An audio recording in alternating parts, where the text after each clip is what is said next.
Welcome students to this session on operations research.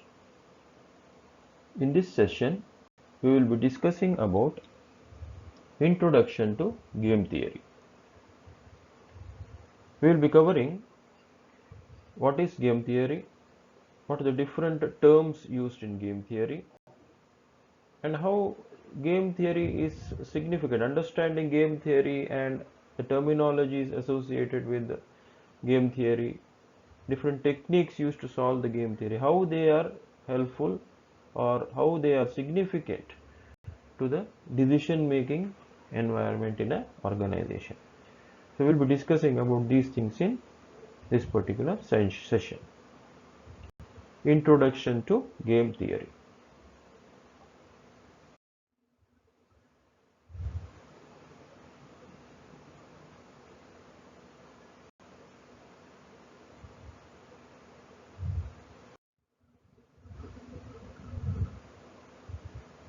What is game theory? Game theory is a decision theory used in the decision making process where two intelligent opponents with conflicting objectives are trying to outdo one another. So game theory is a decision making theory or a process where two opponents here refer to two players who are playing, who are the participants. Instead of opponents, we can call them as participants also, or players. One will be a player, he will have an opponent or a competitor. Both of them will be having some conflicting objectives and both will be trying to outscore or outdo the other, move ahead over the other, would like to be in a better position than the other person. So before the start of a game, you are in a particular position. At the end of the game, each one of the participants would like to be in a much more better position than when they were at the start of the game. So game theory is a decision theory used in taking decisions where two intelligent opponents with conflicting objectives are trying to outdo one another. This intelligent doesn't actually mean no that a person, this is just the meaning of this intelligent here is people who are well aware of what they want to achieve, what they want. They have a goal in mind, they have a particular objective in mind. It's very clear in their mind what they want to do. So game theory is a decision theory used in taking decision where two intelligent opponents with conflicting objectives are trying to outdo one another. Game refers to a situation. Now what is a game then? Game refers to the situation of conflict and competition in which two or more competitors or participants are involved in the decision making process, are involved in making decisions in anticipation of certain outcomes over a period of time. So the game here refers to the situation of conflict and competition. Conflict here refers to say some difference of opinion, some two people with different, some conflict, some difference in their point of views, and competition. Each one wants to know outdo the other. So game here refers to a situation of conflict and competition in which two or more competitors, that can be two competitors, two players or two participants, player A, player B, or you can have two or more competitors or participants involved in making decisions in anticipation of certain outcomes over a period of time.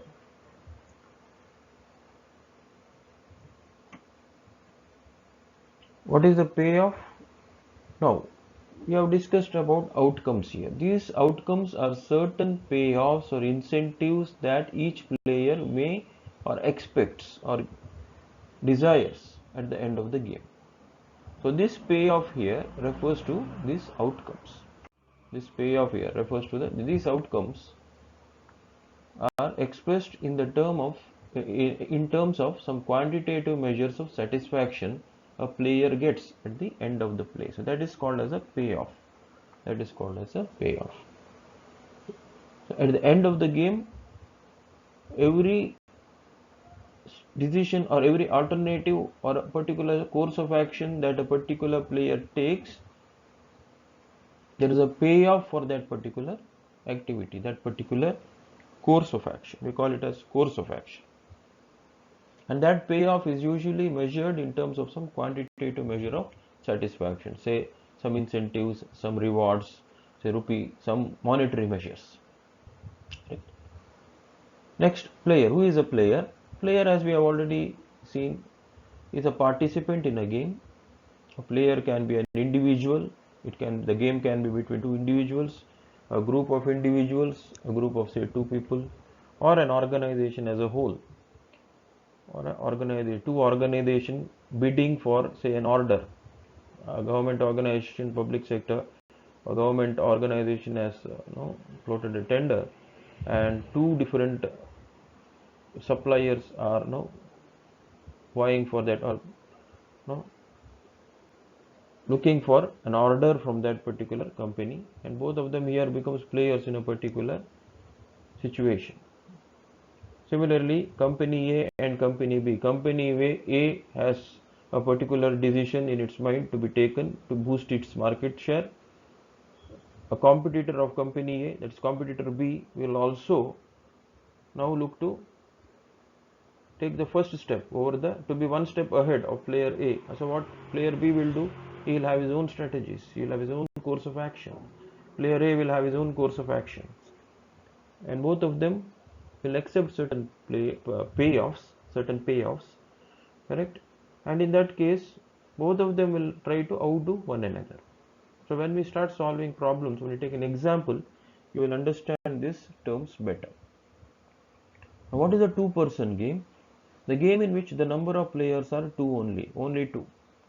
When the number of players in a game are only two, that is player A and player B, then we say it's a two-person game. Say it's a two-person game. Next, again, game theory is a decision theory used in taking decision where two intelligent opponents with conflicting objectives are trying to outdo one another. When I say conflicting objectives, it's healthy competition. Please keep that in mind. Whenever we talk about competition in business or in organizations, please keep in mind we are taking into account business ethics. Ethics has to be kept in mind, and also healthy competition. Of course, there is competition amongst companies. Both are doing business, right? But it should be healthy competition. A conflict here conflict is not always dysfunctional to organizations. Sometimes conflict is also functional. That means organizational conflict is a totally different uh, topic. Need not discuss it here. Organizational conflict, but organizational conflict, sometimes difference of opinion, etc., can exist sometimes, because if everyone thinks alike, then there will be no new ideas, right? There will be no new ideas if everyone just listens to what the other person is telling. So there has to be some healthy difference of opinion in the right way for the growth of the organization. So functional, see, if this conflict here, what we are discussing here, when we say difference of opinion, each person trying to outdo the other in his or her own terms, it's healthy conflict between two people. Okay, next, zero sum and non-zero sum games. We have already seen two-person game. What is a two-person game in the previous slide? When the number of participants are two in number, we call it as two-person game. Now here we discuss about zero sum and non-zero sum games. This zero sum here, if in a game the sum of the gains to one player, if the sum of the gains to one player is exactly equal to the sum of the losses, you can just underline this, the sum of the gains to one player is equal to the sum of the losses to another player. When you add up all the gains of player A or one player, and if it is exactly equal to the sum of all the losses to another player, so that when you sum up all the gains and all the losses, it should be equal to 0. If such a case exists, then such a game is called a zero-sum game. If in a game the sum of the gains to one player is exactly equal to the sum of the losses to another player, so that the sum of the gains and the losses equals 0, such a game is called zero-sum game. Otherwise, it is a non-zero-sum game. What is a strategy? We have discussed about course of action. Say a person can realize a particular objective by taking, say dreaming is fine, having an objective is fine. You can achieve that objective or your dream only when you take action. If you move towards that objective and try to reach that objective, sitting idle thinking about I will do this, I will do that, no, you will not get the results, payoffs. So strategy for a player is the list of all possible courses of actions or moves. Okay, the strategy for a player is the list of all possible courses of actions or moves that the player, he or she, will take for every payoff or outcome. Payoff is the outcome that might arise. So the course of action, what is the possible course of action or a move that a particular person will take to achieve that payoff, to get that particular payoff that might arise. So that is a strategy. A player can have multiple strategies. Both the players can have multiple strategies. If there are two players, that is a two-person game, you need not have a square matrix always. That is, square matrix here refers to both the players need not have the same number of strategies. Player A can have 2 strategies, player B can have 3 strategies. Player A can have 5 strategies, player B can have, say, 3 strategies. Or both of them can have the same number of strategies. So in that case, we call it as a, if it is there a number of strategies of, say, player A is 2 and number of strategies of player B is also 2, then we call it as a 2 into 2 game. But it is not necessary that both the players have the same number of strategies. Correct? Now the rules governing these choices or strategies are known in advance to the players, and the outcome from a particular strategy or a choice is known to the players in advance and is expressed in terms of numerical value. So this is very important. The choices are known in advance to the players, and the outcome or the payoff from a particular choice is also known to the players in advance and is expressed in terms of a payoff value, which is a numerical value. It could be a monetary value, say A and B. If A exercises strategy A1, correct, and B responds with B1, correct, B responds with B1, then the numerical value, so the payoff value is, say, if I say it is 1, it means A1 will have a gain of positive 1 or will have a gain of 1.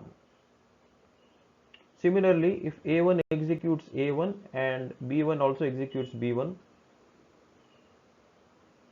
if I say the payoff is minus 2 there, minus 2, it means a gain of minus 2 to player A, which means it's a loss of 2 to player A.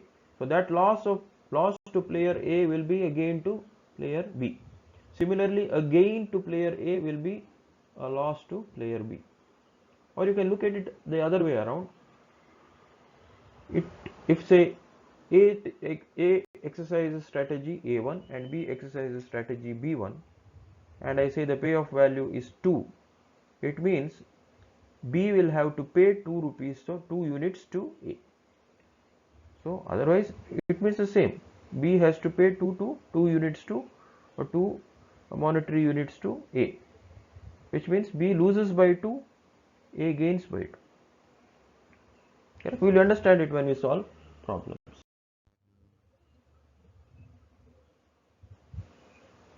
What is optimal strategy? That particular strategy by which the player optimizes his or her gains or losses without knowing the competitor's strategies. So the optimal strategy refers to that strategy which optimizes a player's payoff. So when each player plays his or her optimal strategy, the resulting payoff is called the value of the game. That is, when each player plays his or her optimal strategy, the resulting payoff is called the value of the game, or it is the expected outcome per play when players follow their optimal strategy. These are some of the terms that you should be aware of, and you will understand it better when we start using examples, using numericals, and start solving. Strategies are of two types. First one is a pure strategy. Pure strategy is decision rule used by the player to select only one particular course of action during every play. So each player knows well in advance all the strategies out of which he or she selects only one particular strategy regardless of the other player's strategy. So this pure strategy is a decision rule used by a player to select a particular course of action.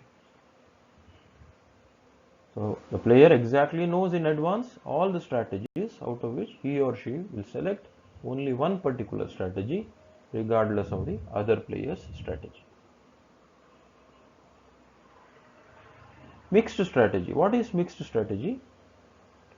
Unlike your pure strategy, here the selection of courses of actions are based on probabilities.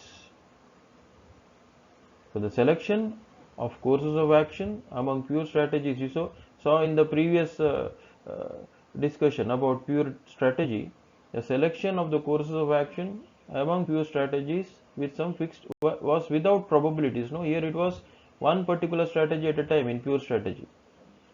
See here, only one particular course of action in pure strategy. But in mixed strategy, the selection of courses of action among pure strategies with some fixed probability. Same pure strategies, when you are selecting courses of action with some fixed probabilities, then we say the problem is a mixed strategy problem. Or in other words, a player is guessing as to which activity is to be selected by the other, and in advance he or she decides to use all or some of his or her available courses of action in some fixed proportion in any particular occasion. So here you are using probabilities. So this mixed strategy is a probabilistic method of deciding the optimal strategy. In other words, when both players are left to some guesswork regarding the course of action and they associate or attach some probability to it, then it is called a mixed strategy. As I told you, you will understand it better when we solve some problems. Before going to solving a problem, let us understand what are the characteristics of a two-person zero-sum game. We already seen a two-person game is a game where two players are involved, and zero-sum game is a game when the gains of all the players, that is the sum of the gains of all the players of one particular player, is equal to the sum of the losses of the other player. Correct? The sum of the gains to one player, when it is equal to the sum of the losses to the other player, we call it as a zero-sum game. So what are the characteristics of a two-person zero-sum game? Only two players participate. There are only two players because it's a two-person game. Each player has a finite number of strategies of course of actions. That is, the number of strategies are known, are finite. Each specific strategy results in a payoff. Each specific strategy results in a payoff. Total payoffs of the two players at the end of each play is 0 because it's a zero-sum game. Total payoffs of two players at the end of each play is 0 because if player A wins 2 units, it means player B will lose 2 units. Similarly, if player A loses 2 units, it means player B gains 2 units. Okay, so the total payoffs to the two players at the end of each play is 0. Players act rationally and intelligently. One player attempts to maximize gains and another attempts to minimize the losses. One player attempts to maximize gains and another attempts to minimize losses. The list of the strategies of each player and the amount of gain or loss on an individual choice of strategy or course of action is known to each other in advance. So the list of strategies of each player and the amount of gain or loss on an individual strategy or course of action is known to each other in advance. And both players will make decisions individually prior to the play without direct communication between them. There is no direct communication during the play between the two players. No communication at all. Whenever you are playing a game like this, no, see, it's most of you might have seen, no, add up. Just to see, when you are all young, we used to play. Even now, rock, stone, what is that? Stone, paper, scissors. No, stone, paper, scissors. Stone, paper, scissors. You used to play, right? So two people will sit, and both of them will be playing against each other, and both of them simultaneously, stone, paper, scissors. You will tell, correct? So one person, if he says stone, another person says scissors, correct? Then there is a particular outcome, fixed outcome there. Similarly, one person says paper, another person says scissors, then again there is a particular payoff, or a particular one of them wins, another person loses. So you can view it in that way, a two-person game, correct? But whether that two-person game, what we did, I'm just talking about a general game now. When I talk about this particular example of stone, paper, scissors, I'm talking to you about how these two players are viewing the game, correct? But now we are discussing about a two-person zero-sum game. So this two-sum game here can be, again between two persons, as I told you, like the salesperson of a particular company and of say company A, salesperson of company B. Two different suppliers are trying for a order from a particular government company, correct?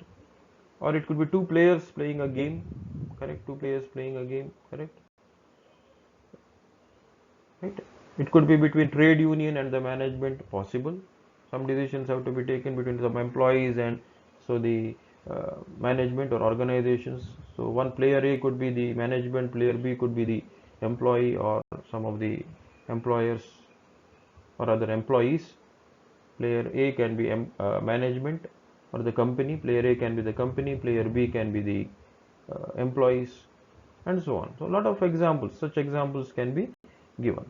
So both players will make decisions individually prior to the play without direct communication between them. And both players will select and announce their strategy simultaneously. Both players will select and announce their strategy simultaneously.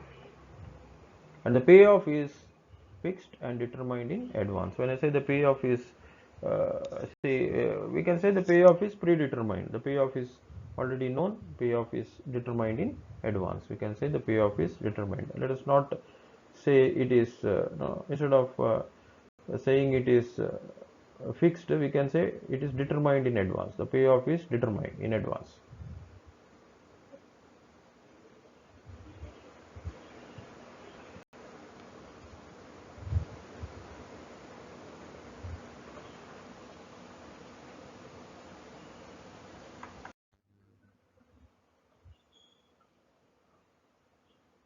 Let us now discuss about pure strategies. And these pure strategies, whenever a particular game that is under discussion has a saddle point, then we say it's a pure strategy problem. Correct? So let us understand some more terms associated with pure strategies. First one is the Maximin principle. The Maximin principle or the Maximin strategy. Maximin rule. For player A, if the minimum value in each row represents the least gain to him or her, and if he or she chooses that particular strategy. For player A, the minimum value in each row represents the least gain to him or her, if he or she chooses that particular strategy.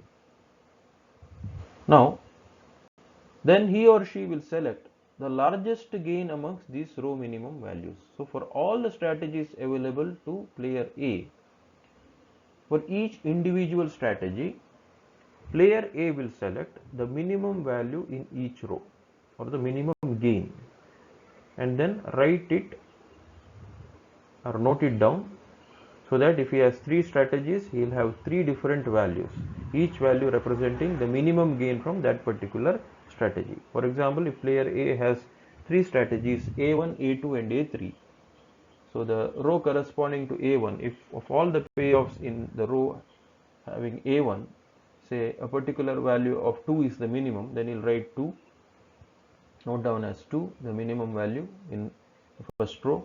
Similarly, minimum value in second row, and similarly the minimum value in the third row. And out of all these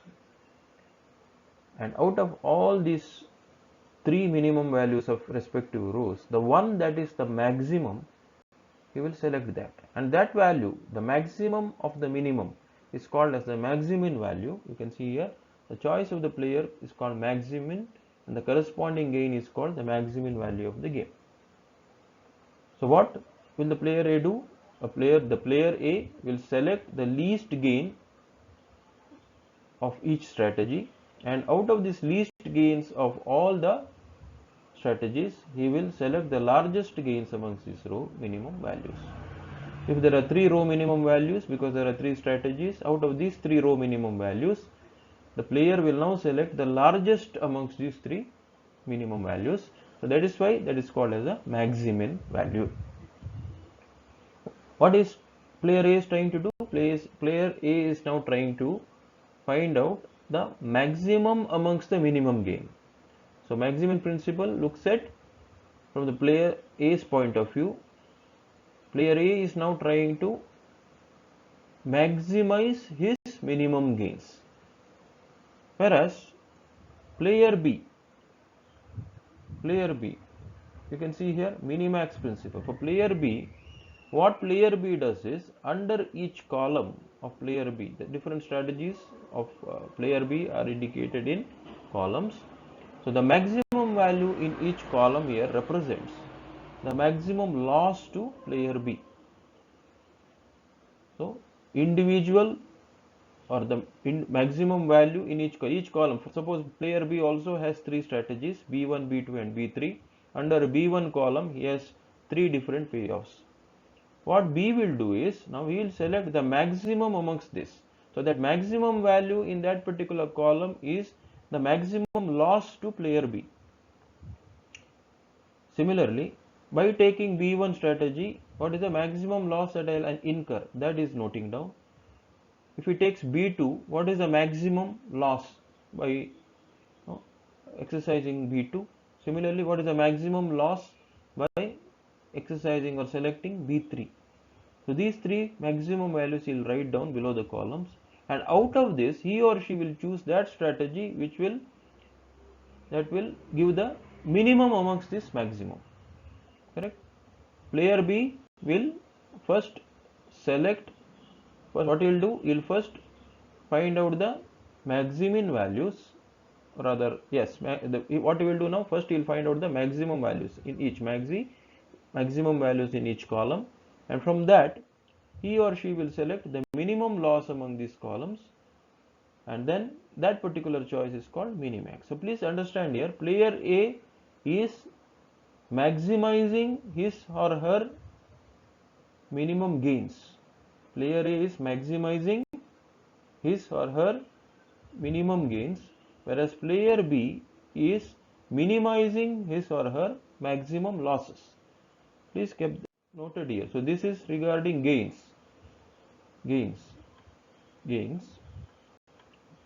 Maximizing the minimum gains, whereas here it is minimizing the maximum loss. Please keep that in mind. An optimal strategy is that strategy which results in the maximin value equals minimax value. So whichever strategy results in the maximum value being equal to minimax in the game is called the optimal strategy. What is a saddle point? The saddle point is a point in the game, or we call it as an equilibrium point. At that particular point, the maximum value will be equal to the minimax value. The maximum value will be equal to the minimax value. And similarly, the value of the game, it is the expected payoff or the outcome at the end of the game when each player uses his or her optimal strategy. It can be expressed as the payoff value V at the saddle point. So, value of the game is the expected payoff or the outcome at the end of the game when each player uses his or her optimal strategy. It can be expressed as the payoff value V at the saddle point. Certain things to be noted here. A game may have more than one saddle point. A game may have more than one saddle point. A game is said to be a fair game if value of the game is 0. So whenever the value of the game is 0, the game is said to be a fair game. A game is said to be strictly determinable if the value of the game is non-zero. So whenever the value of the game is not 0 and is a positive or a negative value but not 0, we say that game is strictly determinable, which means you can now say who is the winner, or you can predict the winner, or you can say who is the winner or loser. Player A is winner, player B is winner based on the value of the game. Correct? If the value of the game is non-zero and is positive, if the value of the game is non-zero and is positive, then the winner is player A. If the value of the game is negative, then the winner is player B. So if the value of the game comes positive, we can say the winner is player A. If the value of the game is negative, then the winner is player B. If the value of the game is 0, we say the game is fair, which means neither A nor B is the winner. You cannot say that player A is the winner nor player B is the winner if it's a fair game, because the value of the game is 0. Player A doesn't win anything nor loses anything. Similarly, player B also doesn't win nor lose. So it's a fair game if the value of the game is 0. Correct? So these are some of the points to be discussed.